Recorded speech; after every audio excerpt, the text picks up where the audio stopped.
Hi boys and girls, Mrs. Malburg here.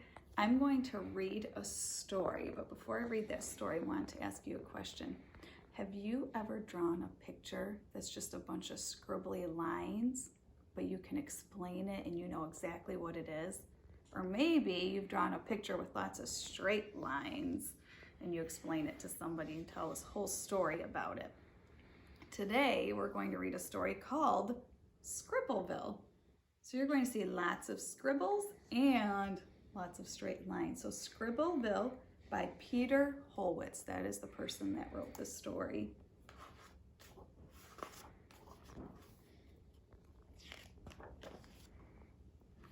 Just up the road beyond that hill, there's a little town called Scribbleville. See, even the name of the town's all scribbles. And look at Scribbleville. The people are scribbles, the houses are scribbles, the pets are scribbles. You'll know when you're there, it's easy to tell. The signs on the street don't read so well. And the folks you might meet, they all walk with wiggles. Their knees are in knots and their feet are all squiggles. They have scribbled houses, they wear scribbled hats. They walk scribbled dogs and chicken scratch cats. You can search high and low, you can scour the town. A single straight line will never be found. Until the day a stranger came. And Scribbleville was never the same. He drove a straight big truck through the middle of town. Long, thick lines with wheels, big and round. It was tough to tell. He passed so quick.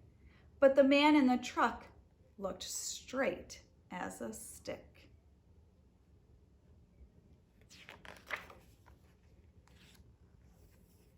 What do you see in this picture that is not matching up with Scribbleville? He parked his truck and began to unload near a scribbly tree on a scribbly road. He built a house. It was perfectly straight with a tall pointed roof and a white picket gate. Well, out on the street, the word spread quick of the straight new house and the man like a stick. Have you seen him? They asked. He showed up today. Where does he come from? How long will he stay? Why would a man so straight and so slim want to live in a town where no one's like him?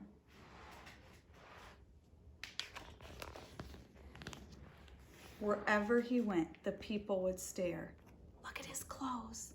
Who cuts his hair? He doesn't fit in. He looks all wrong.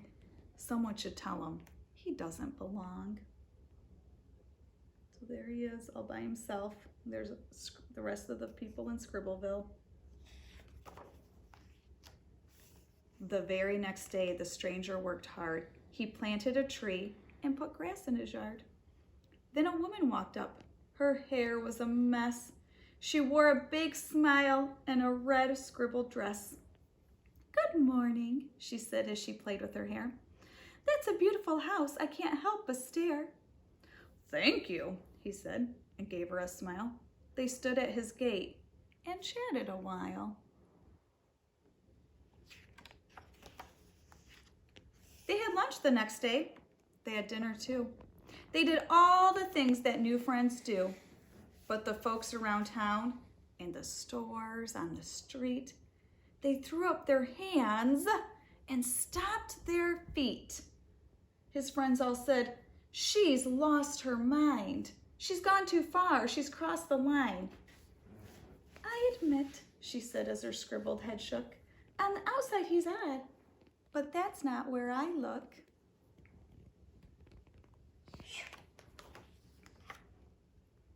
She changed her hair, he said. It looks great. The ends were scribbled, but the sides were straight. They took long walks, they shopped at the store. He bought a new shirt he might not have before. Oh, look at that new shirt. It's not straight. No. In Scribbleville Park, There gathered a crowd. They threw up their hands and shouted aloud. It starts with one, but that's not where it ends. He'll pick up the phone and call all of his friends, and they'll move here too and cause such a fuss. There'll be more of them than there are of us.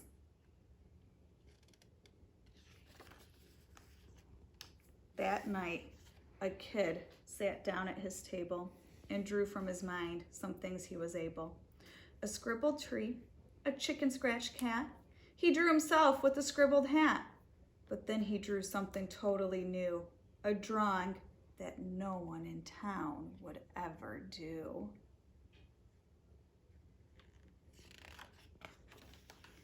He drew a house and a picket gate, some of it scribbled and some of it straight. Lines thick and thin, some short, some taller. He drew big scribbles, some of them smaller. His mother smiled. His dad scratched his head. That's a beautiful house, is what they said.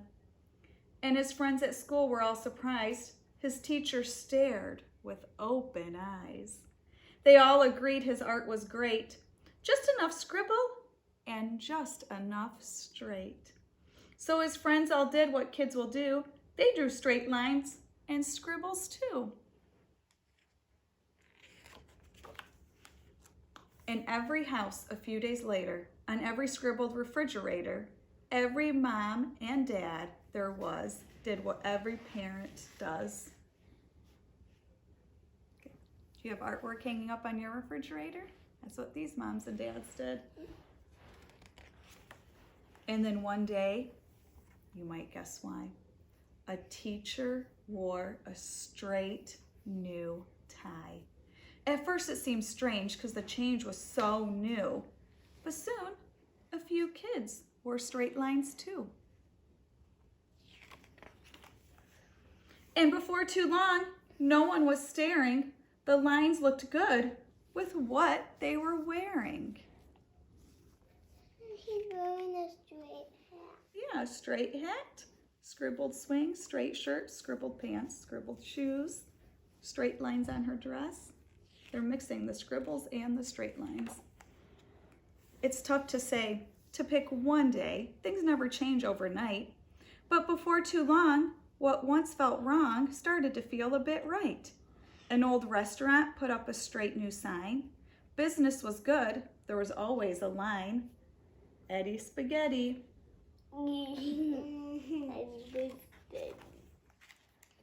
Time went by. Things changed a lot. New folks moved in.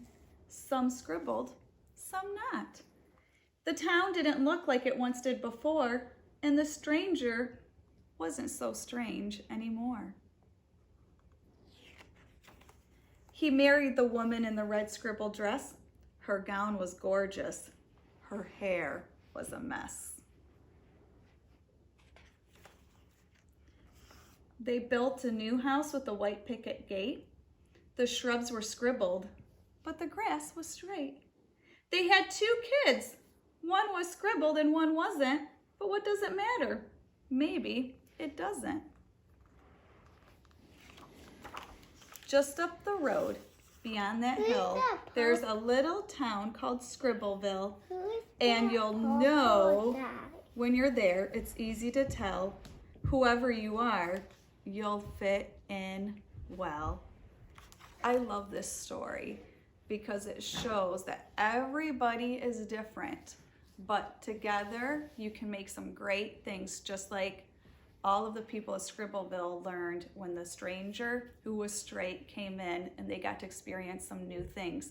So make sure you share everything that is so good and different about you with everyone around you. Bye, boys and girls. Thanks for listening.